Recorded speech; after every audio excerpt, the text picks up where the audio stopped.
بسم اللہ الرحمن الرحیم۔ کتاب کا نام ہے سرمایہ اردو برائے سیکنڈ ایئر یعنی FFSC اور برائے سال دوم۔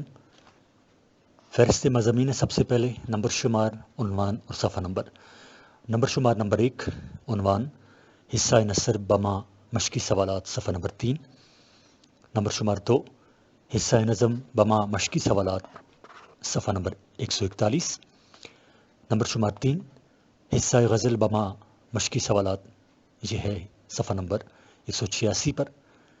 نمبر شمار 4 نثری اسباق کے خلاصے، صفحہ نمبر 219۔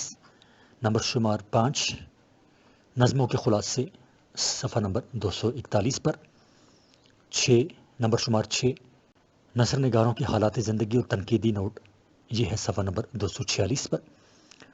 نمبر شمار 7 شعراء کی حالات زندگی اور تنقیدی نوٹ، یہ ہے صفحہ نمبر 263 پر۔ نمبر شمار 8 حصہ گرامر، یہ ہے صفحہ نمبر 278 پر۔ نمبر شمار 9 یہ ہے آپ بیتی، عنوان اس کا، اور ہے یہ صفحہ نمبر 286 پر۔ نمبر شمار 10 اس کے آگے ہے مضامین، عنوان ہے مضامین، اور صفحہ نمبر 295 سے یہ شروع ہوتے ہیں۔ صفحہ نمبر 295 سے آغاز ہوتا ہے مضامین کا، اور صفحہ نمبر 295 جو پہلا مضمون ہے اس کا ہے ہمارے نبی صلی اللہ علیہ وسلم فخر انسانیت صلی اللہ علیہ وسلم رحمۃ اللہ عالمین صلی اللہ علیہ وسلم۔ آگے وقت کی پابندی، صفحہ نمبر 297۔ بہنگم ٹریفک حادثات اور ان کا حل، صفحہ نمبر 299۔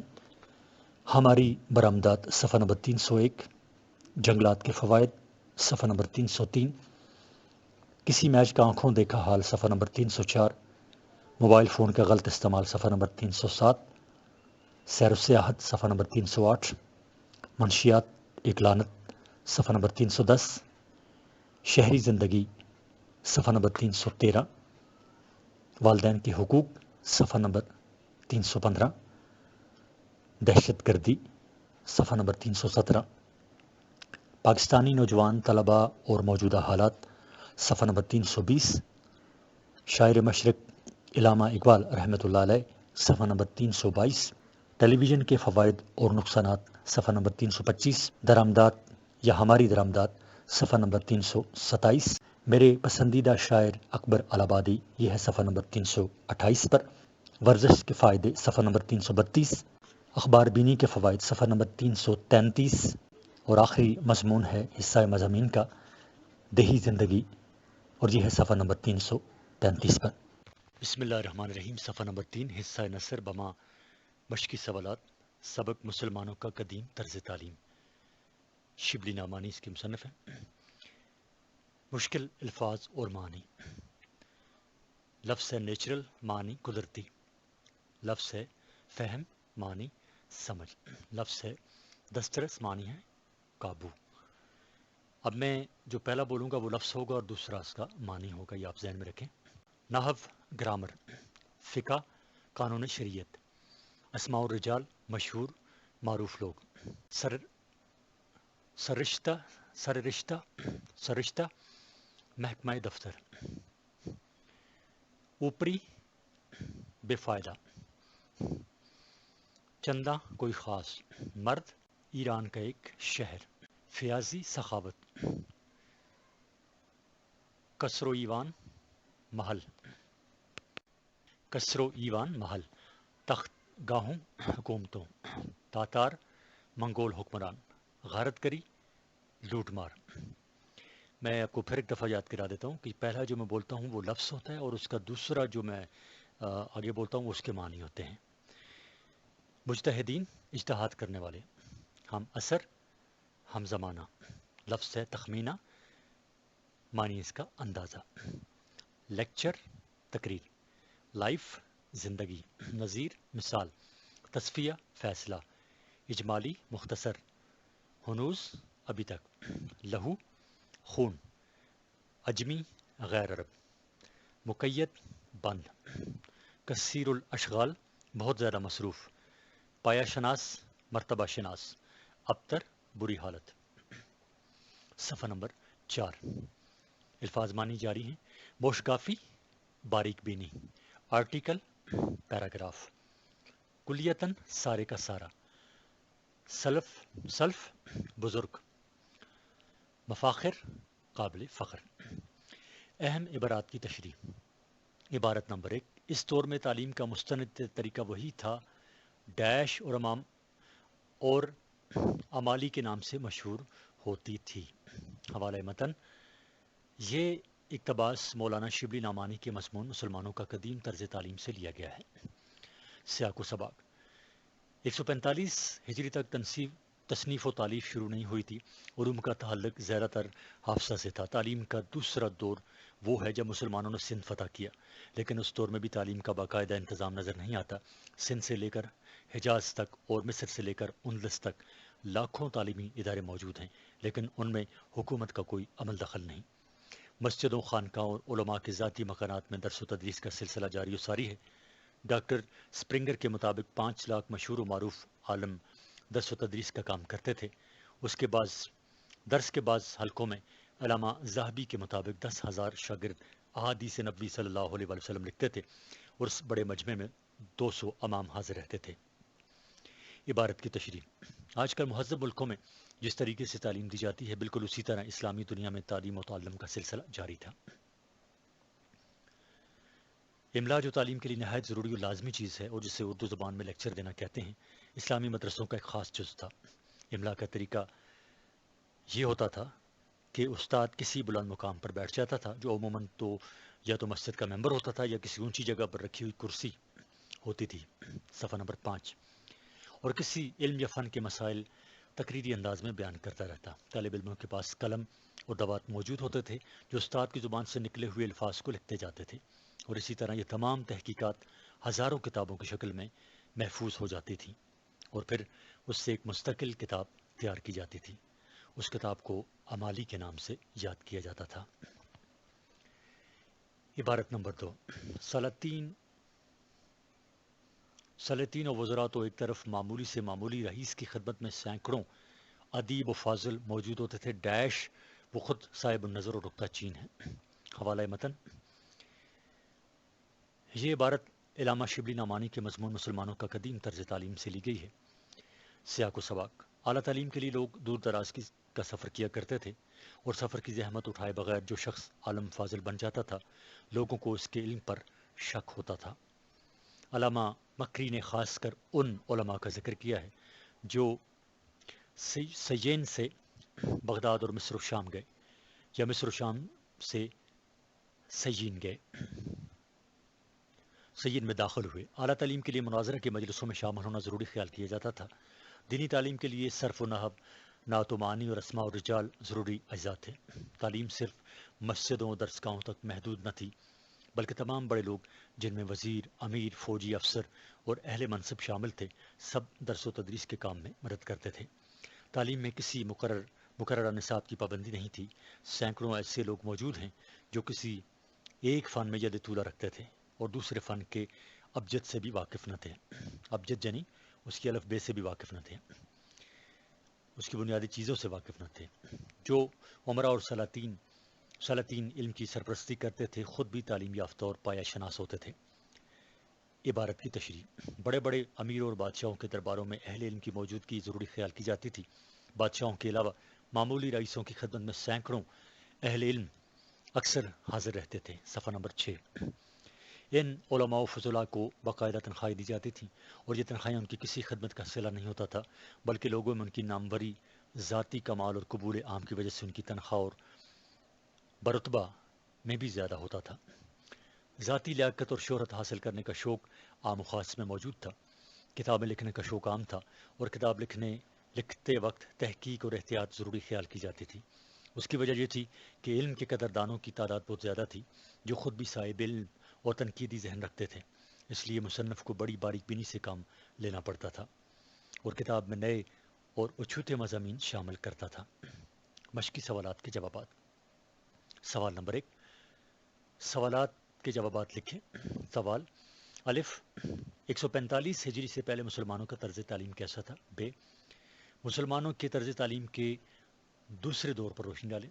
ج، مسلمانوں کے تیسرے دور تعلیم میں کیا خرابیاں پیدا ہوئیں؟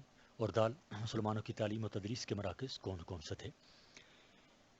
جواب الف 145 سے پہلے علوم کا تعلق زیادہ تر حافظہ سے تھا، عام طور پر سند اور روایت کا طریقہ رائج تھا، تصنیف و تالیف کا رواج عام نہیں تھا، لوگ ہر بات زبانی یاد رکھتے تھے اور حافظے میں محفوظ کر لیتے تھے۔ بے دوسرا سوال یہ تھا کہ مسلمانوں کے طرز تعلیم کے دوسرے دور پر روشنی ڈالیں۔ جواب اس کا یہ ہے کہ تعلیم کے دوسرے دور میں اسلام عرب کے ریگستانوں سے نکل کر ہندوستان اور اندلس پہنچ چکا تھا، لیکن اس وسیع و عریض سلطنت میں نہ کوئی یونیورسٹی تھی اور نہ تعلیم کے لیے کوئی حکومتی بندوبست موجود تھا۔ اس کے باوجود تعلیم کے اس دوسرے دور میں اسلامی دنیا کے تمام بڑے بڑے شہروں میں علوم و فنون کا چرچا تھا۔ عام تعلیم کے لیے ہزاروں مکتب قائم تھے جو زیادہ تر مسجدوں، خانقاہوں اور علماء کے ذاتی مکانات میں قائم کیے گئے تھے۔ ڈاکٹر اسپرنگر نے اپنی کتاب میں اس دور کے 5 لاکھ علماء کا ذکر کیا ہے۔ صفحہ نمبر 7 جو درس و تدریس میں مشغول رہتے تھے۔ علامہ ذہبی کے مطابق ایک درس میں 10 ہزار طالب علم شرکت کرتے تھے۔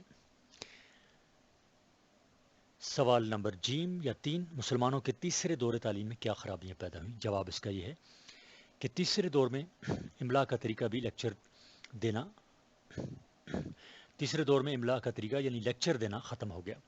جو فن مقصود بالذات نہ تھا اس میں موشقافیاں ہونے لگی، منطق، نحو اور صرف پر زیادہ زور دیا گیا، جن میں لوگوں کی عمروں کا بہت زیادہ حصہ نظر ہو گیا۔ جو اصلی علوم تھے اس کی طرف کم توجہ دی جانے لگی۔ تعلیم کے تیسرے دور میں فنی تعلیم کی بجائے کتابی تعلیم کی بنیاد ڈالی گئی، فلسفہ و منطق کی تعلیم گویا مفقود ہو گئی۔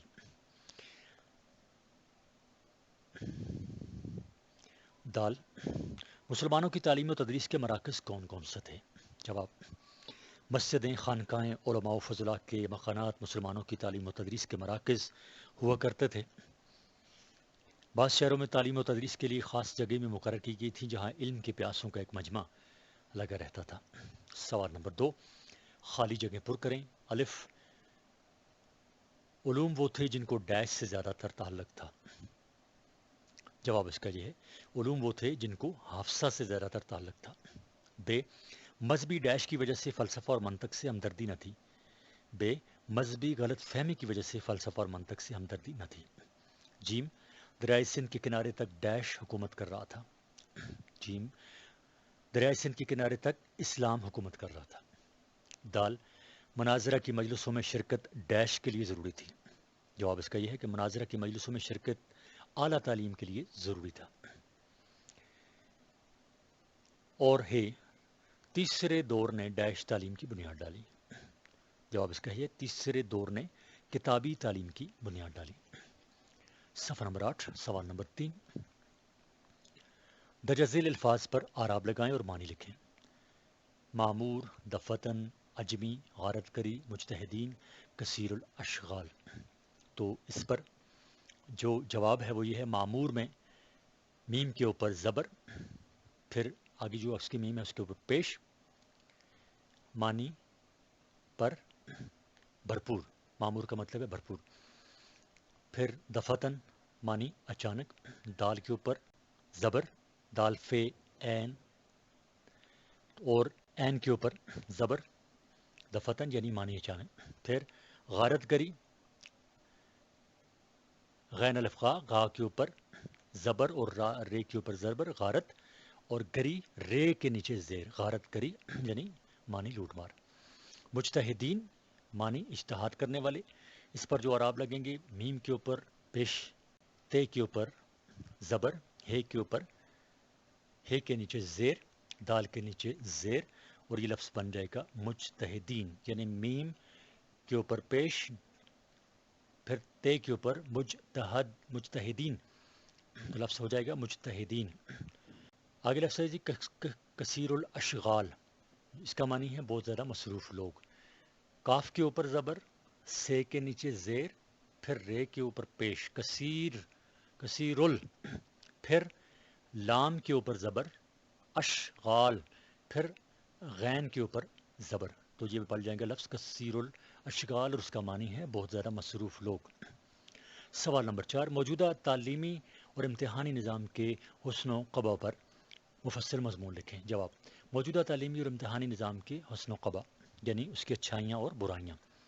ہمارے ملک پاکستان کا تعلیمی نظام مشہور انگریز ماہر تعلیم لارڈ میکالے کا وضع کردہ ہے۔ انگریزوں نے جب ہندوستان پر باقاعدہ حکومت کا آغاز کیا تو انہیں تعلیم یافتہ خدمتکاروں اور کلرکوں کی ضرورت تھی تاکہ ان کے دفاتر میں فائل ورک کر سکیں۔ چنانچہ انہوں نے ملک بھر میں مدارس قائم کیے اور انگریزی تعلیم کو لازمی قرار دیا۔ صرف اس شخص کو سرکاری نوکری ملتی تھی جو انگریزی زبان میں ماہر ہوتا تھا۔ اس طریقہ تعلیم سے انگریزوں نے ہندوستانیوں کی ایک بہت بڑی کھیپ تیار کی جو ان کے دفتروں میں کلرک اور معمولی ملازم بن گئے۔ آزادی کے بعد پاکستان میں انگریزوں کا وضع کردہ طریقہ تعلیم رائج رہا۔ دنیا کے تمام ممالک میں عصری علوم مادری زبان میں پڑھائے جاتے ہیں، لیکن پاکستان میں تمام عصری اور سائنسی علوم انگریزی میں پڑھائے جاتے ہیں، جس کے لیے پہلے انگریزی زبان سیکھنی پڑتی ہے اور طالب علموں کی عمریں انگریزی سیکھتے سیکھتے گزر جاتی ہیں۔ 80% سے زیادہ طالب علم انگریزی کی وجہ سے تعلیم ادھورا چھوڑ کر تعلیم کو خیر بات کہہ دیتے ہیں۔ جو طالب علم اعلیٰ تعلیم حاصل بھی کر لیں وہ صرف کتابی تعلیم ہوتی ہے جس سے قوم و ملک کی خدمت نہیں کی جا سکتی۔ موجودہ نظام میں تعلیم سے نہ کوئی قابل ڈاکٹر یا انجینئر بن سکتا ہے، نہ قابل ذکر سائنسدان۔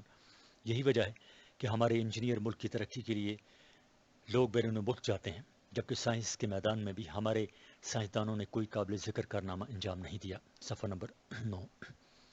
بجلی کے بحران میں روز بروز اضافہ ہو رہا ہے، صنعتیں بند ہو رہی ہیں، معیشت کی حالت بہت ابتر ہے، ناقص نظام تعلیم ہی کی وجہ سے کرپشن عام ہے، دہشت گردی کا دور دورہ ہے، سیاستدان پیسہ بنانے کے لیے سیاست کرتے ہیں، ہر طرف لوٹ مار اور غارت کری ہے، ہمارا امتحانی نظام فرسودہ اور ناقص ہے، نقل کی وبا عام ہے، امتحانوں کے دوران بوٹی مافیا سرگرم عمل رہتی ہے، پورے حال خریدے اور فروخت کی جاتے ہیں، امتحانی بورڈوں اور یونیورسٹیوں میں سیاسی اور سفارشی شاگرد نے کہا کہ میں اس لیے رو رہا ہوں کہ آپ کو بے گناہ مارا جا رہا ہے۔ سقراط نے کہا پھر تو یہ میرے حق میں بہت بہتر ہے، اگر میں کسی گناہ کے پاداش میں مارا جاتا تو میرا نام مٹ جاتا اور مجھے رنج ہوتا، میں اس لیے خوش ہوں کہ ناحق مارا جا رہا ہوں۔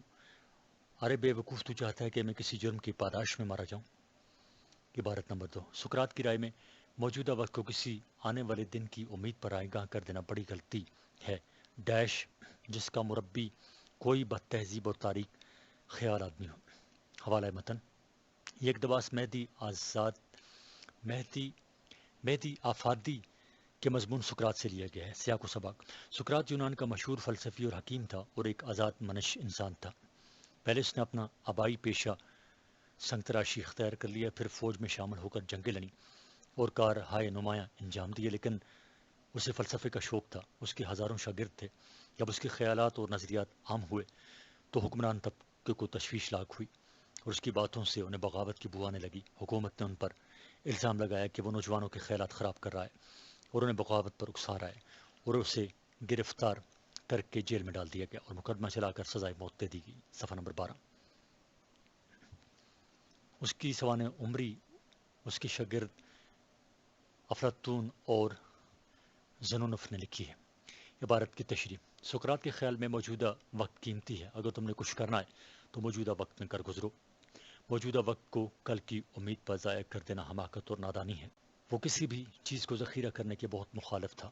اس کا نظریہ تھا کہ آنے والے وقت کے لیے کسی چیز کو جمع کر کے رکھنا خود غرضی ہے، وہ اسے ایک فضول کام سمجھتا ہے۔ سقراط کے خیال میں علم حاصل کرنے کے لیے کوئی وقت مقرر نہیں، نہ اس کے لیے کسی خاص عمر کا تعین ہونا چاہیے۔ علم ہر وقت اور ہر عمر میں حاصل کیا جا سکتا ہے۔ کتابوں کا مطالعہ ہی وہ واحد طریقہ ہے جس سے انسان دینی معلومات میں اضافہ کر سکتا ہے اور علم کو ترقی دے سکتا ہے، کیونکہ کتب بینی ایک ایسا امر ہے جو ہر شخص کے اختیار میں ہے۔ اس میں کوئی شخص بخل نہیں کہو، اس میں کوئی شخص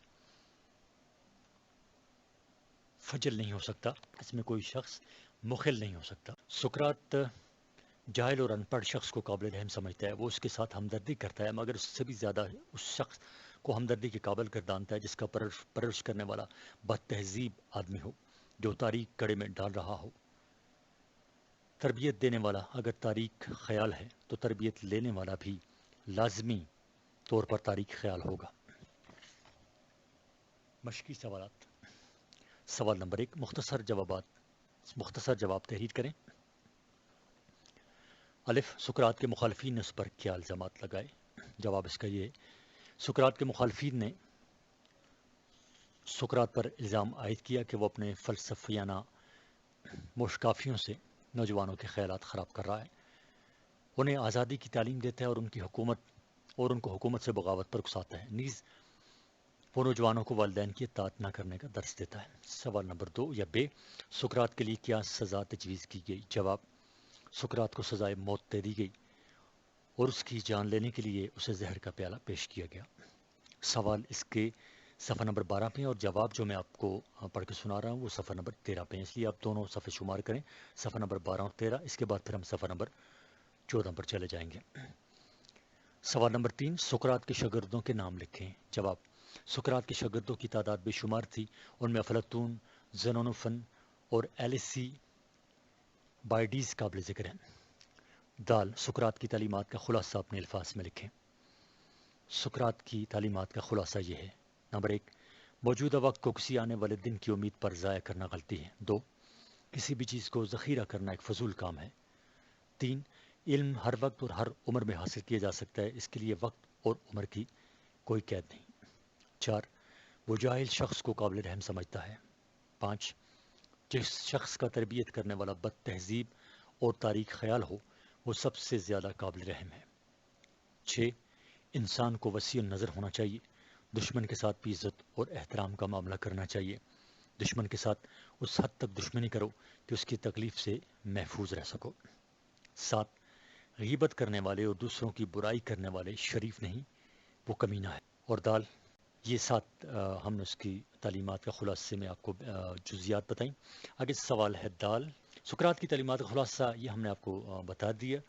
آگے سوال ہے سقراط نے کتنے برس کی عمر پائی؟ جواب، سقراط نے 71 سال یعنی 71 ایئرز 71 سال کی عمر میں وفات پائی۔ صفحہ نمبر 13 جاری ہے۔ سوال نمبر 2، خالی جگہ مناسب الفاظ سے پر کریں۔ سقراط کا باپ ایک ڈیش تھا۔ جواب اس کا جو ہے وہ صفحہ نمبر 14 پر، سقراط کا باپ ایک سنگ تراش تھا۔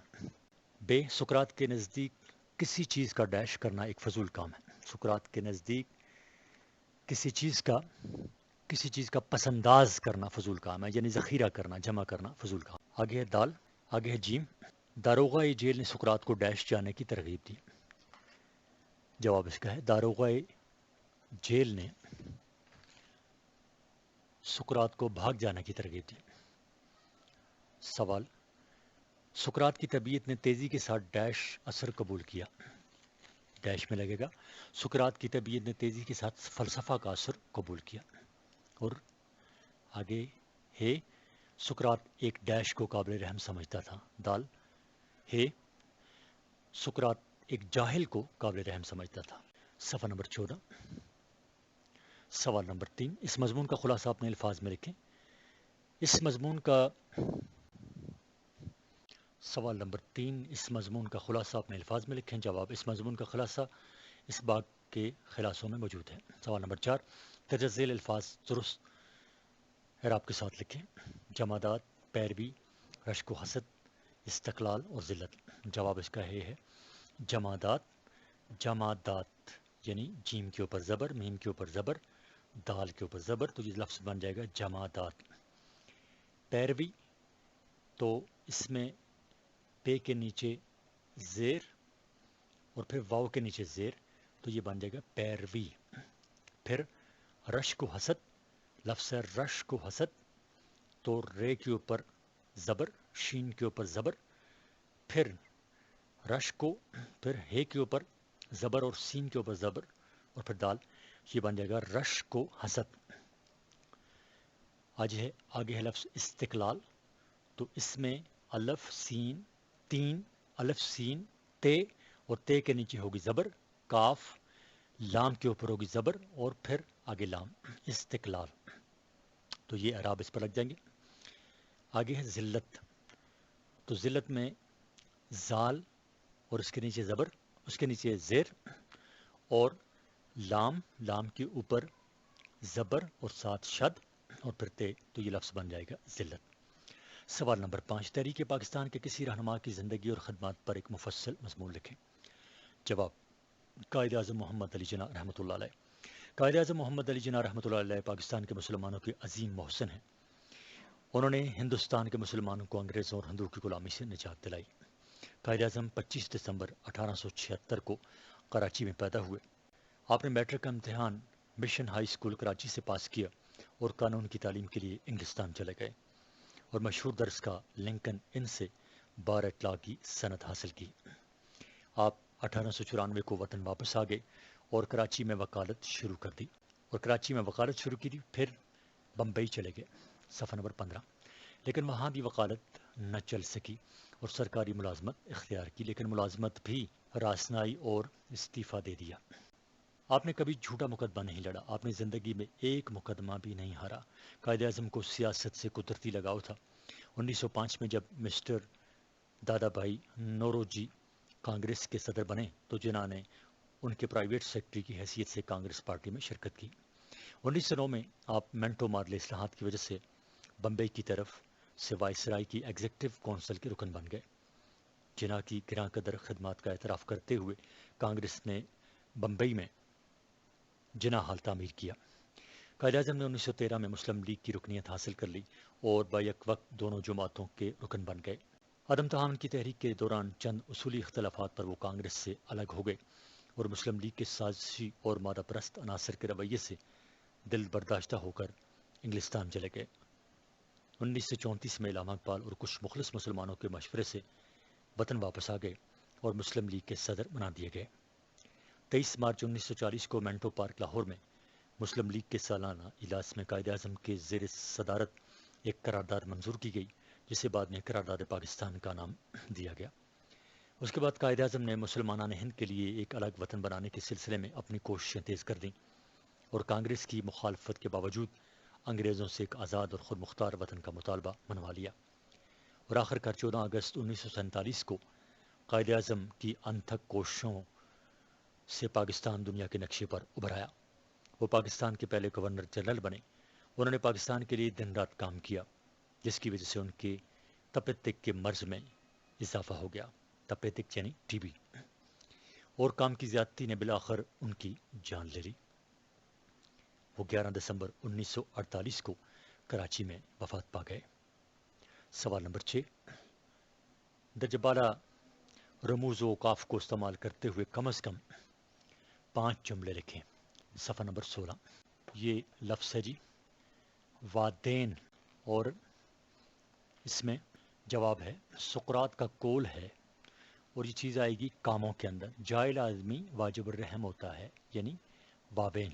سوالیہ جو جملہ ہے، سوالیہ میں جو اس کا جواب ہے وہ یہ حدیث نبوی ہے، کامیں 2 کامیں، علم مومن کی میراث ہے، کامیں بند، یہ بھی وابین ہے۔ آگے سوالیہ جواب ہے جمال کیوں روتا ہے، آگے ہے سوالیہ نشان، اس کو کہتے ہیں سوالیہ جملہ۔ پھر ایک اور سوالیہ نشان، حارث نے امجد کو کیوں مارا، کیوں، کیسے، کہاں، کب، یہ سارے سوالیہ جملے ہیں۔ تو سوالیہ میں ہم لکھیں گے حارث نے امجد کو کیوں مارا، آگے سوالیہ نشان۔ پھر ندائیہ یا فجائیہ جملے کیا ہوتے ہیں، تو اس میں الماس ذرا پانی دے دو، الماس، اس کے آگے ذرا پانی دے دو وقفہ کر کے، اس کو کہتے ہیں فجائیہ۔ شاباش مشال، اس کے آگے پھر تھوڑا سا وقفہ، اور تم نے خوب بیٹنگ کی، ایک لائن، اس کے نیچے ایک نقطہ، الماس، اوپر ایک لائن الف کی طرح ایک لائن لگانی ہے، اس کے نیچے نقطہ لگانا ہے، پھر اس کے آگے لکھنا ہے ذرا پانی دے دو، اس کو کہتے ہیں فجائیہ جملہ۔ اسی طرح شاباش مشال، پھر الف کی طرح ایک لائن اور اس کے نیچے نقطہ، اور آگے لکھنا ہے تم نے خوب بیٹنگ کی، اس کو بھی کہتے ہیں فجائیہ جملہ۔ سوال نمبر 7، دیے گئے مضمون پر اپنی رائے کا اظہار کرتے ہوئے بتائیے کہ مصنف نے کس حد تک سقراط کی شخصیت اور کارہائے نمایاں کا ذکر کرتے ہوئے قارئین کو متاثر کیا ہے۔ جواب، مصنف مہدی آفادی نے اگرچہ ایک بہت ہی مختصر مضمون میں سقراط کی زندگی اور کارہائے نمایاں کا احاطہ کیا ہے، لیکن مختصر ہونے کے ساتھ ساتھ وہ اتنا جامع ہے کہ سقراط کی پوری زندگی اور نظریات و خیالات کا اندازہ اس سے لگایا جا سکتا ہے۔ مصنف نے سقراط کی ابتدائی زندگی، اس کی سنگ تراشی اور فوجی خدمات کا بھی اجمالی خاکہ پیش کیا ہے، اور اس کی فلسفیانہ بوش کافیوں کا ذکر کرتے ہوئے اس کے خیالات اور نظریات کو بھی مختصر اور جامع الفاظ میں بیان کیا ہے، جس سے قاری متاثر ہوئے بغیر نہیں رہ سکتا۔ سقراط کے نظریات جو ہم اس مضمون سے اخذ کر سکتے ہیں وہ یہ ہیں کہ انسان آزاد پیدا ہوا ہے اور اسے آزادی کے ساتھ زندگی گزارنے کا حق ملنا چاہیے۔ وہ بچوں پر والدین کی بے جا پابندیوں کے بھی خلاف ہے اور حکومت وقت کے بعض قوانین کا بھی مخالف ہے۔ صفحہ نمبر 17، سبق فاقہ میں روزہ، اور اس کے مصنف ہیں خواجہ حسن نظامی۔ سب سے پہلے مشکل الفاظ اور معنی۔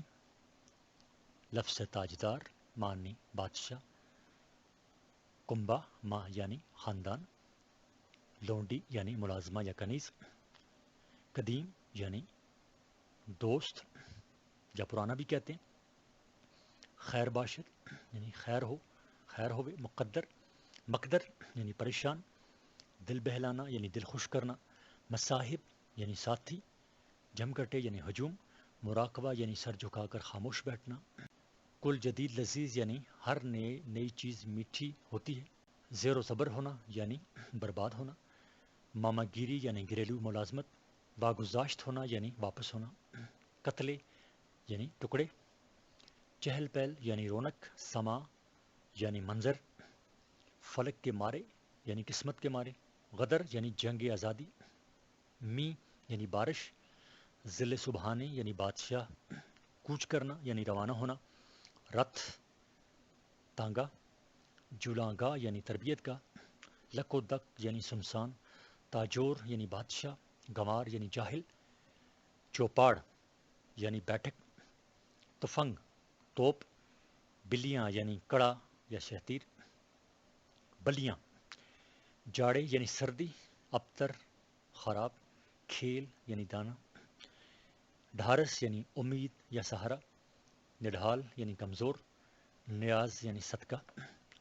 صفحہ نمبر 18، گردش یعنی غریبی زمانے کی گردش، متغیر ہونا یعنی بدل جانا، تیور بدلنا یعنی رنگ بدلنا، فلاقت، گردش فلاقت جو پہلے میں لفظ بولا تھا معاف کیجیے گا، وہ تھا صرف گردش نہیں تھا، وہ تھا گردش فلاقت، اس کا مطلب ہے غریبی زمانے کی گردش۔ اور آگے ہے تف یعنی لعنت۔ صفحہ نمبر 18 جاری ہے، اہم عبارات کی تشریح۔ عبارت نمبر 1، جب انگریزی توپوں اور سنگینوں نے ہاتھ سے تلوار چھین لی، ڈیش اور اجڑے قافلے کا سالار بن کر گھر سے کوچ کیا۔ حوالہ متن، یہ عبارت خواجہ حسن نظامی کے مضمون فاقہ میں روزہ سے لی گئی ہے۔ سیاق و سباق، مرزا سلیم کے بھانجے مرزا شہزور کا بیان ہے کہ غدر کی وجہ سے دہلی برباد ہو گیا، گھر اجڑ گئی، شاہی بیگمات لوگوں کے گھروں میں ملازمت کرنے لگیں، جامع مسجد میں رمضان کے مہینے میں رونق ہوا کرتی تھی، اب اس پر چولہے بنے ہوئے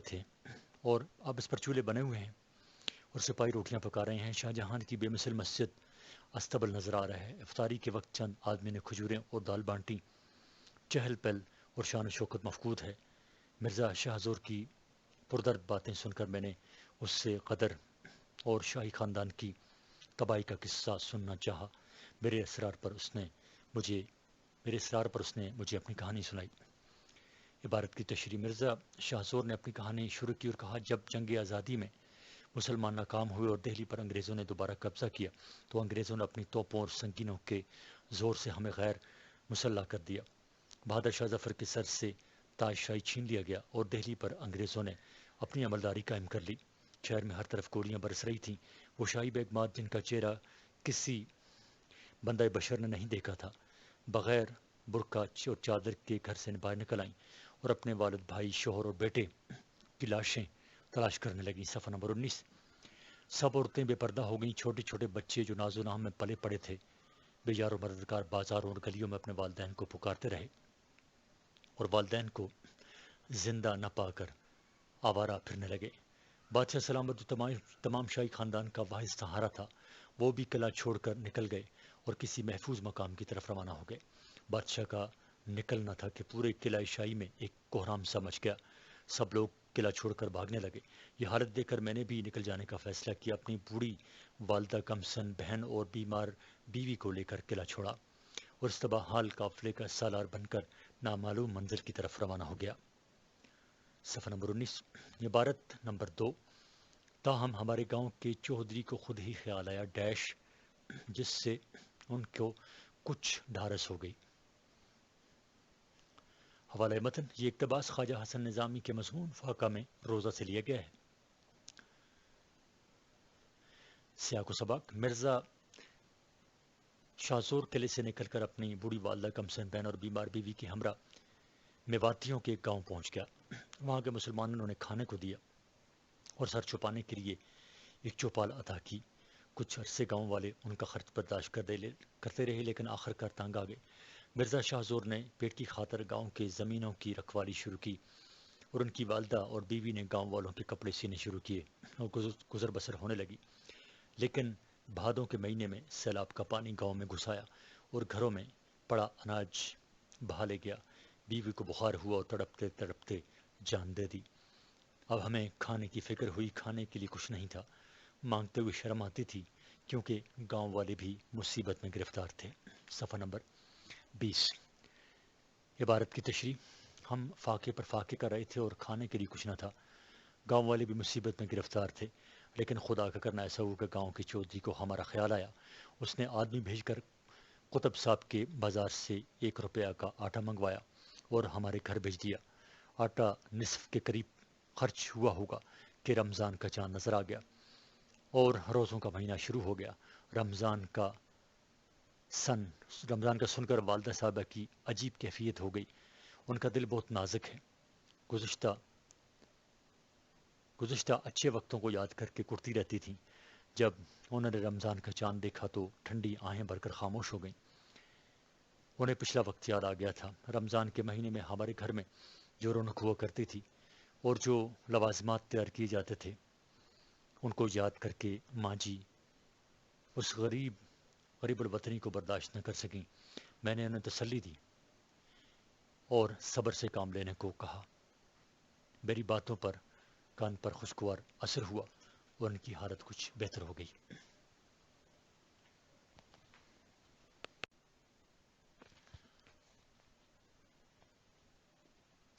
میں نے انہیں تسلی دی اور صبر سے کام لینے کو کہا۔ میری باتوں کا ان پر خوشگوار اثر ہوا اور ان کی حالت کچھ بہتر ہو گئی۔ مشقی سوالات کے جوابات۔ سوال نمبر 1، درجہ ذیل سوالوں کے جواب لکھیں۔ الف، مرزا سلیم والدہ کی باتوں سے کیوں آزردہ تھے؟ جواب اس کا یہ ہے۔ الف، مرزا سلیم گانا سننے کے عادی تھے۔ رمضان کے مہینے میں ان کی ماں نے انہیں گانا سننے سے منع کر دیا تھا، اس لیے وہ پریشان تھے کہ رمضان کے باقی 16 دن گانے بجانے کے بغیر کیسے کٹیں گے۔ بے، مغلیہ دور میں رمضان میں جامع مسجد کا کیا سما ہوتا تھا؟ جواب اس کا یہ ہے کہ مغلیہ دور میں دہلی کی جامع مسجد کا سما کچھ اور ہوتا تھا۔ افطاری سے پہلے کہیں قرآن مجید کی تلاوت ہو رہی ہے، کہیں حفاظ قرآن سنا رہے ہیں، بعض لوگ بیٹھے فقہی مسائل پر گفتگو کر رہے ہیں، ہر طرف اللہ والوں کا ہجوم ہے، افطاریاں تقسیم ہو رہی ہیں، بادشاہ کی طرف کھانوں کے خوان مسجد میں بھیجے جاتے تھے، بیگمات بھی ڈھیروں ساری افطاری بیچتی تھی، عمرہ کی طرف سے بھی بے شمار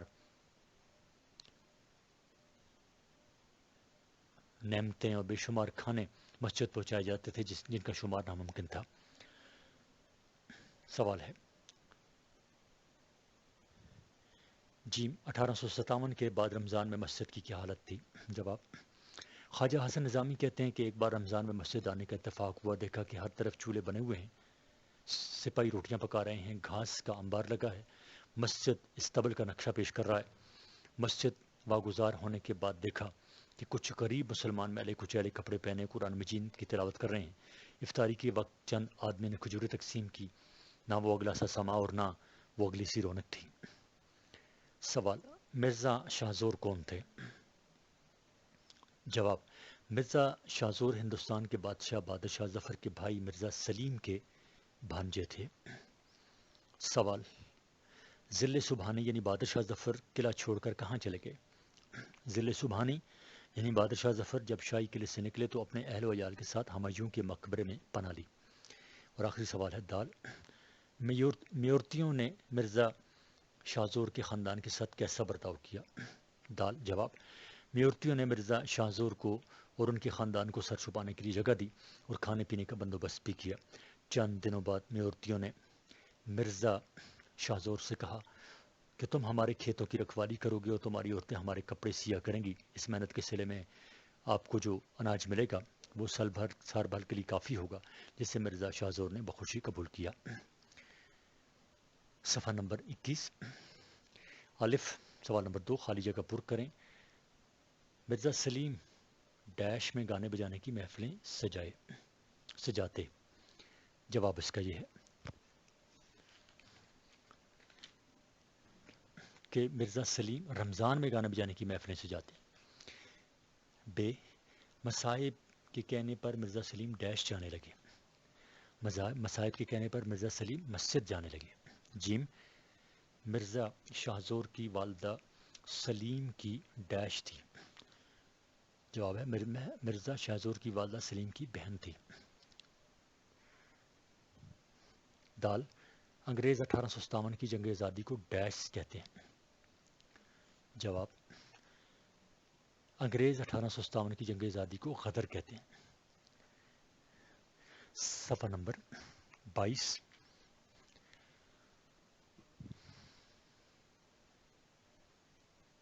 آگے ڈیش نے مرزا شاہ اور اس کے خاندان کا سارا مال و اسباب لوٹ لیا۔ تو گوجروں نے مرزا شاہ اور اس کے خاندان کا سارا مال و اسباب لوٹ لیا۔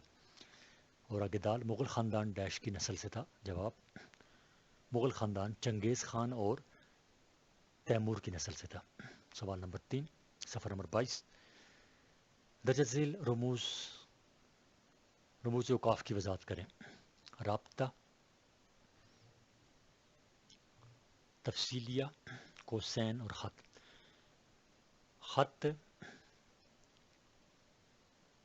بریکٹ ہے، اس میں ایک ڈیش ہے اور پھر بریکٹ بند ہے۔ یہ علامت جملہ معترضہ سے پہلے اور آخر میں لگائی جاتی ہے۔ نیز مخزوف کلمات کے لیے بھی استعمال ہوتا ہے۔ مثلا نمبر 1 زاہد اور ڈیش آپ کے پاس آئیں گے۔ 2 میرے خیال میں ڈیش وہ اتنا ذہین نہیں جتنا لوگ سمجھتے ہیں۔ تفصیلیہ، اس میں ایک بریکٹ ہے، 2 نقطے ہیں، پھر ڈیش اور پھر بریکٹ بند ہے۔ یہ علامت تفصیل بیان یا تشریح کے لیے استعمال ہوتی ہے، جہاں مثال، فہرست یا کوئی تفصیل بیان کرنی ہو اس کا استعمال ہوتا ہے۔ مثلا نمبر 1 جو آدمی مندرجہ ذیل ہدایات پر عمل کرتا ہے کبھی بیمار نہیں ہوتا۔ 2 کرکٹ کی ٹیم میں مندرجہ ذیل کھلاڑی شامل ہیں۔ کوسین میں ایک بریکٹ بنا ہے، خالی ہے، پھر آگے بریکٹ بند ہے، یعنی خالی 2 بریکٹ ہیں، ایک دائیں طرف اور دوسرا بائیں طرف، اور بیچ میں کچھ نہیں۔ یہ علامت جملہ معترضہ یا کسی چیز کی تشریح کے موقع پر استعمال ہوتی ہے۔ نیز عبارت میں ایسا جملہ یا بیان جس کا اصل مضمون سے تعلق نہ ہو کوسین میں لکھا جاتا ہے۔ صفحہ نمبر 23 مثلا نمبر 1 واجد بریکٹ شروع خدا بہشت نصیب کرے بریکٹ بند اچھا آدمی تھا۔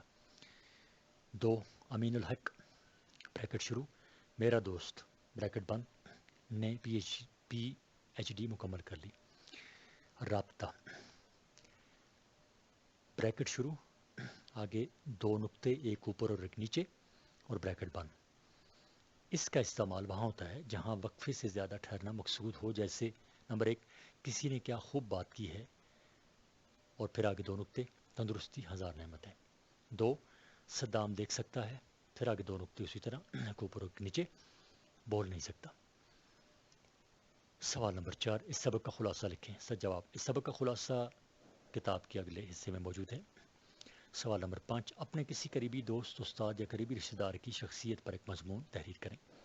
جواب میرا دوست فواد میرے بچپن کا دوست ہے، ہم ایک ساتھ پلے بڑھے اور جوان ہوئے۔ وہ اگرچہ مجھ سے 7 مہینے عمر میں بڑا ہے، لیکن ہم دونوں نے ایک ہی دن پہلی جماعت میں داخلہ لیا تھا۔ اس کے والد ڈاکٹر ہیں اور گاؤں کے چھوٹے اسپتال میں انہیں اور ڈیوٹی انجام دیتے ہیں۔ اس کی ماں اسکول میں استانی ہیں، ان کی مالی حیثیت بہت مستحکم ہے، یعنی اچھی ہے۔ فواد کا ایک چھوٹا بھائی جواد اور بہن نادیہ بھی ہے۔ والد اس کو بھی ڈاکٹر بنانا چاہتے ہیں، جس کے لیے وہ متعدد ٹیوٹروں سے ٹیوشن لیتے ہیں۔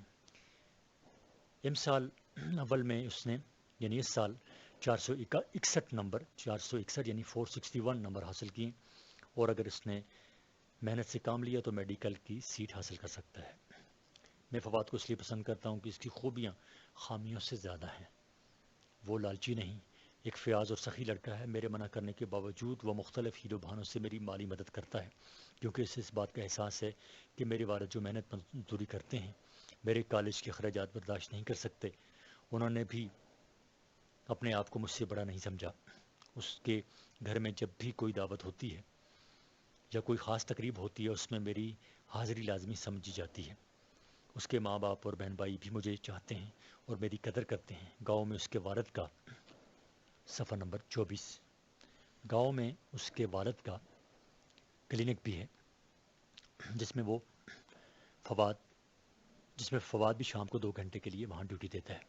میں بھی اکثر کلینک پہ جاتا ہوں۔ کلینک سے فارغ ہونے کے بعد ہم سیر کے لیے نکلتے ہیں اور بہت دیر کے بعد گھروں کو لوٹتے ہیں۔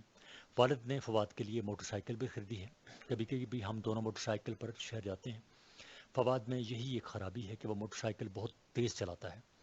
میں نے اسے کئی بار منع کیا لیکن وہ باز نہیں آتا۔ وہ اکثر کہتا ہے کہ جب میں موٹر سائیکل پر بیٹھتا ہوں تو اڑانے کو جی چاہتا ہے۔ اس کے ساتھ موٹر سائیکل پر بیٹھنے سے پہلے میں اپنے گناہوں کی معافی ضرور مانگتا ہوں۔ گاؤں کے سب لوگ فواد کو پسند کرتے ہیں کیونکہ وہ چھوٹوں اور بڑوں کے ساتھ نرمی کا برتاؤ کرتا ہے، چھوٹوں سے شفقت اور محبت سے پیش آتا ہے، بڑوں کی عزت کرتا ہے، لڑنے جھگڑنے سے اسے نفرت ہے، فضول کاموں سے دور رہتا ہے، مفید و تعمیری کاموں میں مصروف رہتا ہے۔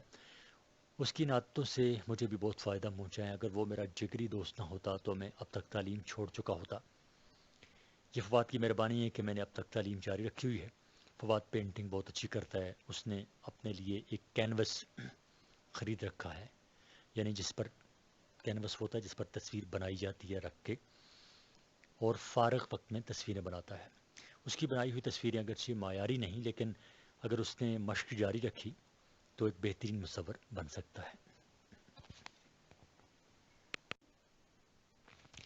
سبق پھر وطنیت کی طرف، اور اس کے مصنف ہے مولانا صلاح الدین احمد۔ مشکل الفاظ و معنی: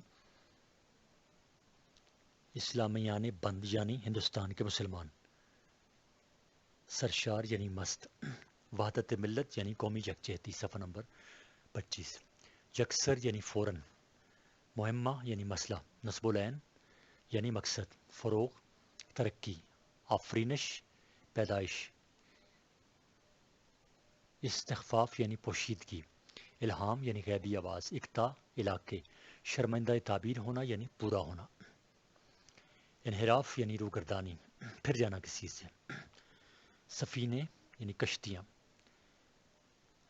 بحر امکان یعنی دنیا، ناپید کناریاں یعنی وسعتیں، ناپیدا کناریاں یعنی وسعتیں، رفتیں یعنی بلندیاں، متصرف یعنی قابض، آفاق گیر عالمگیر، رجحت یعنی واپسی، بحر پایاں یعنی گہرا سمندر، بے کناں یعنی وسیع و عریض، ہٹ بٹ کر یعنی تقسیم ہو کر، والہانہ شدید، مرغزار یعنی سبزہ زار، فوز عظیم یعنی عظیم کامیابی، اعمال حسنہ یعنی نیک اعمال، اعلاء کلمت اللہ یعنی حق بات کا اعلان، خام بدہن یعنی منہ میں خاک، ہم آہنگ یعنی ہم آواز، تقدس پاکیزگی، مجال یعنی طاقت، یارہ یعنی قوت، اور سربکف یعنی مرنے کے لیے تیار۔ اہم عبارات کی تشریح۔ عبارت نمبر 1، زمین آخر زمین ہے اور ہمارے تخیل کی 1000 پروازیں، ہماری آرزوؤں کی 1000 رفتیں بھی اسے آسمان نہیں بنا سکتی۔ تو اپنی جانیں، اپنا مال اور اپنی اولاد قربان کرتے ہیں۔ حوالہ متن۔ یہ عبارت مولانا صلاح الدین احمد کے مضمون پھر وطنیت کی طرف سے لی گئی ہے، صفحہ نمبر 26۔ سیاق و سباق۔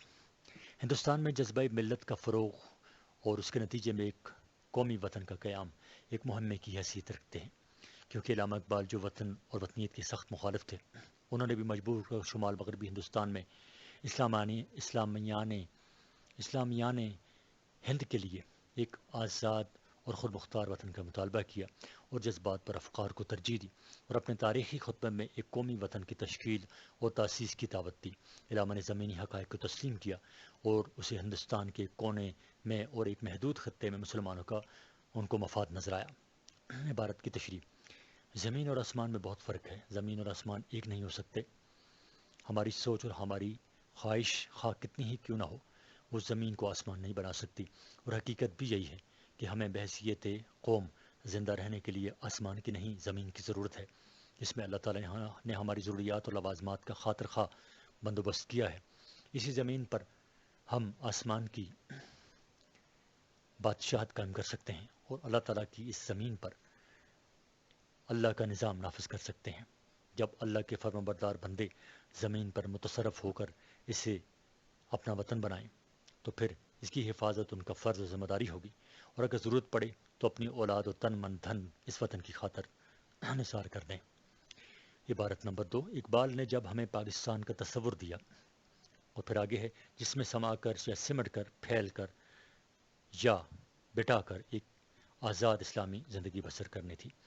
حوالہ متن: یہ اقتباس مولانا صلاح الدین احمد کے مضمون پھر وطنیت کی طرف سے لیا گیا ہے۔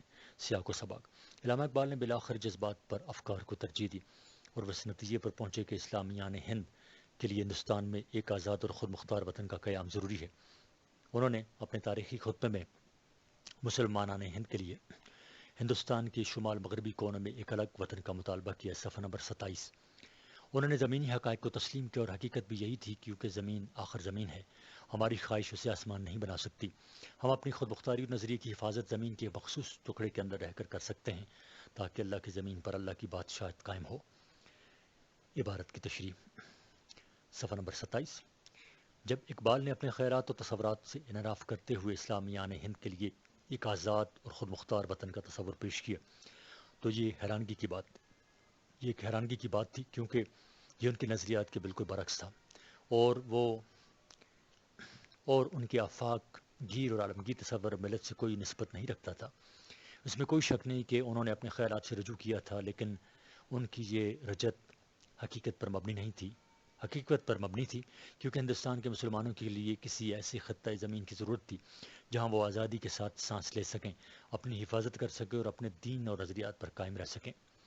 اس مقصد کے لیے انہیں کسی وسیع سمندر اور آسمان کی حرکت ضرورت نہ تھی، بلکہ زمین کا ایک ایسا ٹکڑا چاہیے تھا جس میں پھیل کر اور تقسیم ہو کر آزادی کے ساتھ اسلامی اصولوں کے مطابق زندگی بسر کر سکیں۔ مشقی سوالات کے جوابات۔ سوال نمبر 1: درج ذیل کے مختصر جوابات دیں۔ الف: پاکستان کے قیام سے پہلے اسلامیان ہند کے دل کس جذبے سے سرشار تھے؟ جواب اس کا یہ ہے، اور یہ جواب ہے سوال صفحہ نمبر 28 پر۔ پاکستان کے قیام سے پہلے مسلمانان ہند کے دل وحدت ملت کے جذبے سے سرشار تھے۔ اس جذبے نے ان کے دلوں سے وطنیت کا تصور یکسر مٹا دیا تھا۔ سوال نمبر 2 یا بے: ہمارا قومی نسب العین کیا ہے؟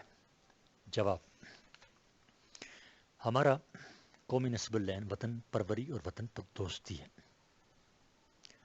سوال جیم: قومی نسب العین کے حصول کا سیدھا راستہ کون سا ہے؟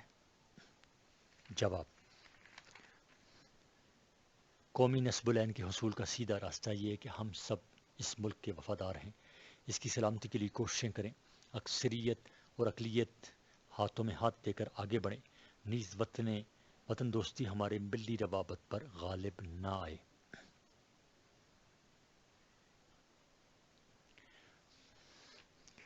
سوال: اقبال نے مسلمانان ہند کی عملی سیاسیات کی طرف اپنی توجہ کیوں مبذول کی؟ جواب: علامہ اقبال نے مسلمانان ہند کی عملی سیاست کی طرف اس لیے توجہ دی کہ انہیں اس بات کا ادراک تھا کہ انگریز کے رخصت ہونے کے بعد مسلمانان ہند ہندوؤں کے غلام بن جائیں گے اور ہندو اپنی اکثریت کی طاقت سے حکمران بن جائیں گے۔ چنانچہ ضرورت اس امر کی تھی کہ مسلمانان ہند کے لیے ایک آزاد اور خود مختار ملک کا قیام عمل میں لایا جا سکے۔ سوال: اقبال کا تصور پاکستان ان کے آفاقی تصور ملت سے کیوں نسبت نہیں رکھتا تھا؟ جواب: اقبال عالمگیر تصور ملت کے حامی تھے.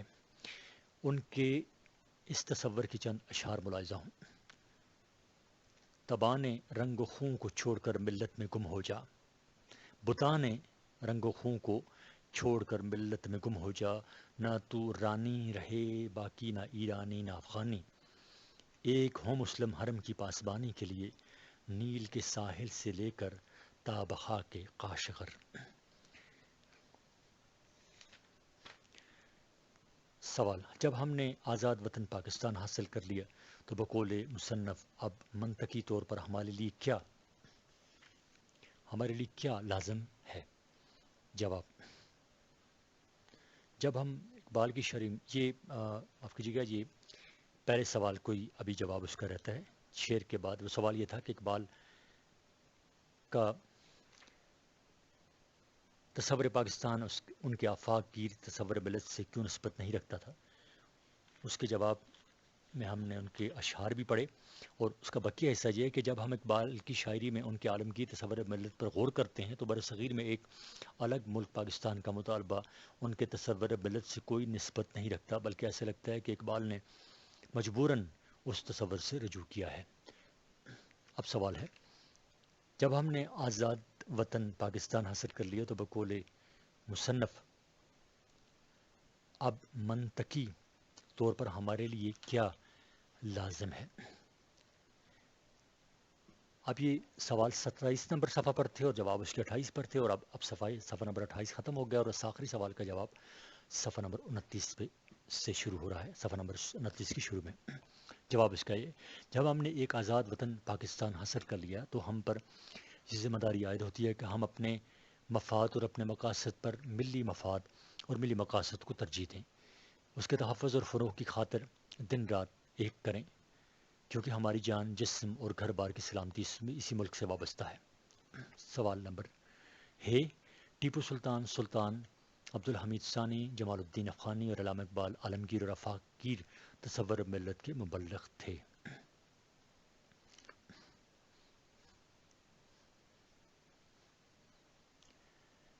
سوال نمبر 2، درجہ ذیل سوالات کے مفصل جواب تحریر کریں. الف: مضمون میں مصنف نے کن اہم نکات پر روشنی ڈالی ہے؟ جواب: مضمون میں مصنف نے اس اہم نقطے کو اجاگر کیا ہے کہ اسلام کا عالمگیر اور آفاق گیر تصور ملت وطن اور وطنیت کا مخالف نہیں. اقبال نے عالمگیر تصور ملت کا مبلغ ہوتے ہوئے بھی ہندوستان میں ایک آزاد اور خود مختار وطن کی ضرورت کو محسوس کیا، کیونکہ زمین کے ایک محدود ٹکڑے پر متصرف ہو کر ہی اپنے خیالات و نظریات کو قائم رکھا جا سکتا ہے. ب: پاکستان کا قیام برصغیر کے مسلمانوں کے لیے کیوں ضروری تھا؟ جواب: پاکستان کا قیام مسلمانان ہند کے لیے اس لیے ضروری تھا کہ انگریز کے چلے جانے کے بعد ہندو اپنی اکثریت کے بل بوتے پر ہندوستان کے حکمران بن جاتے اور مسلمان ہمیشہ محکوم رہتے. سوال: ملت اسلامیہ کے اتحاد کے ضمن میں پاکستان کیا کردار ادا کر سکتا ہے؟ ملت اسلامیہ کے اتحاد کے ضمن میں پاکستان اہم کردار ادا کر سکتا ہے، کیونکہ پاکستان کا محل وقوع ایسا ہے جس سے وہ دنیا کے تمام اسلامی ممالک کے ساتھ خشکی کے راستے جڑا ہوا ہے. وسط ایشیا، صفحہ نمبر 30، وسط ایشیا کے مسلمان ملکوں اور عرب ممالک کے ساتھ پاکستان کے دوستانہ تعلقات ہیں. مسلمان ممالک کے پاس وسائل کی کمی نہیں، ضرورت اس امر کی ہے کہ ان وسائل کو کس طرح استعمال میں لایا جائے. اس سلسلے میں پاکستان اسلامی ممالک کی مدد کر سکتا ہے. پاکستان ایک ایٹمی ملک ہے. اگر اسلامی ممالک پاکستان کی قائدانہ کردار کو تسلیم کر لیں تو اسلامی دنیا میں دنیا کی تیسری بڑی طاقت بن سکتا ہے. سوال: بقول مصنف ہم کیوں کر اعلاء کلمت اللہ کر سکیں گے؟ جواب: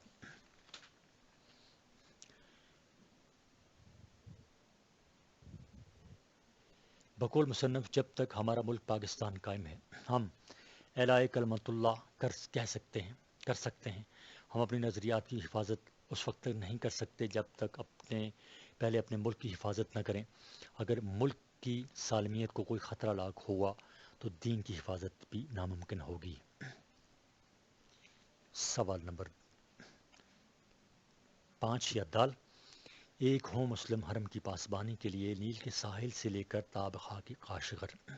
یہ کس کا شعر یہ کس شاعر کا شعر ہے؟ اس مضمون کے تناظر میں شعر کا مفہوم واضح کریں. یہ شعر شاعر مشرق علامہ محمد اقبال رحمۃ اللہ علیہ کا ہے۔ فرماتے ہیں میری تمنا ہے کہ حرم کی حفاظت اور یہ شعر شاعر مشرق علامہ محمد اقبال رحمۃ اللہ علیہ کا ہے۔ فرماتے ہیں کہ میری تمنا ہے کہ حرم کی حفاظت اور نگہبانی کے لیے تمام مسلمان ایک ہو جائیں، رنگ و نسل اور زبان کی تمیز مٹا کر یکجان ہو جائیں، مصر سے لے کر چین تک ان میں ہم آہنگی ہو، وہ ایک دوسرے کے درد کو محسوس کریں اور ایک دوسرے پر فضیلت کا دعویٰ نہ کریں۔ سوال نمبر 3، درج ذیل جملوں میں صفحہ نمبر 30 جاری ہے۔ درج ذیل جملوں میں امدادی افعال کی نشاندہی کریں۔ الف، میں نے سلیم کو زمین پر پٹخ دیا۔ جواب، دیا۔ اس میں جو امدادی فعل ہے وہ ہے دیا۔ میں نے سلیم کو زمین پر پٹخ دیا، دیا اس میں امدادی فعل ہے۔ بے، اسے اپنی بات واضح کرنے دو۔ بے، اور اس میں جو دو ہے وہ امدادی فعل ہے، جس یعنی اسے اپنی بات واضح کرنے دو۔ جیم، اندھا اچانک گڑھے میں گر پڑا، اور جو پڑا ہے اس میں آخری لفظ، اندھا اچانک گڑھے میں گر پڑا، پڑا جو لفظ ہے وہ اس میں امدادی فعل ہے۔ دال، جاگ اٹھا ہے سارا وطن ساتھیوں، اور اس میں جو امدادی فعل ہے وہ ہے اٹھا، یعنی جاگ اٹھا ہے سارا وطن ساتھیوں، تو اٹھا جو ہے لفظ اس میں وہ ہے امدادی فعل۔ ہے، جو میں نے سنا ہے وہ مجھ سے بیان نہیں ہو سکتا، اور اس میں ہے سکتا، امدادی فعل اس میں ہے سکتا، یعنی جو میں نے سنا ہے وہ مجھ سے بیان نہیں ہو سکتا، سکتا اس میں امدادی فعل ہے۔ سوال نمبر 4، درج ذیل الفاظ پر اعراب لگائیں۔ صفحہ نمبر 31، وطنیت، اور وطنیت پہ واو کے اوپر زبر ہوگا، توئی کے اوپر زبر ہوگا، اس کے پھر آگے جو نون آتا ہے اس کے نیچے زیر ہوگی، پھر یہ کے اوپر زبر ہوگی، تو یہ لفظ بن جائے گا وطنیت۔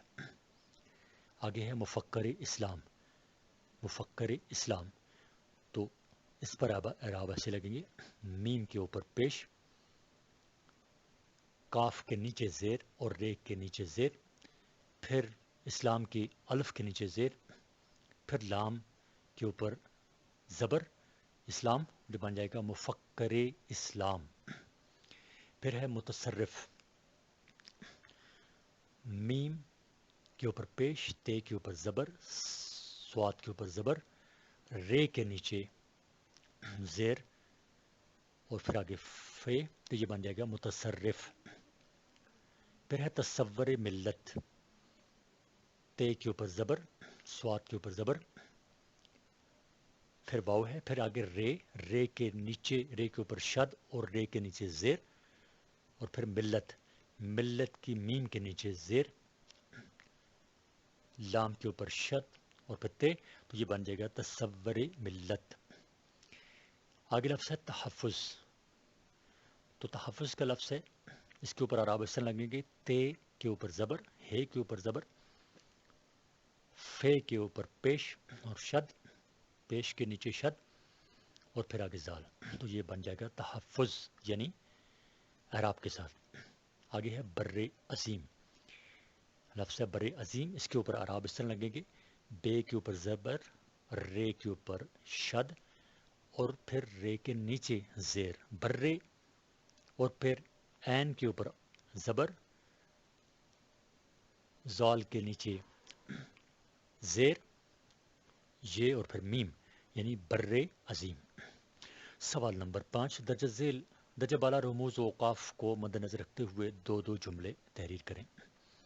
کوسین یعنی بریکٹ شروع بریکٹ بند اور اندر سے خالی، اور خط یعنی بریکٹ شروع اس کے اندر ایک ڈاٹ یا ایک ڈیش اور پھر بریکٹ بند۔ کوسین بریکٹ شروع پھر بریکٹ بند اور وہ اندر سے خالی، اس کے آگے دو نقطے۔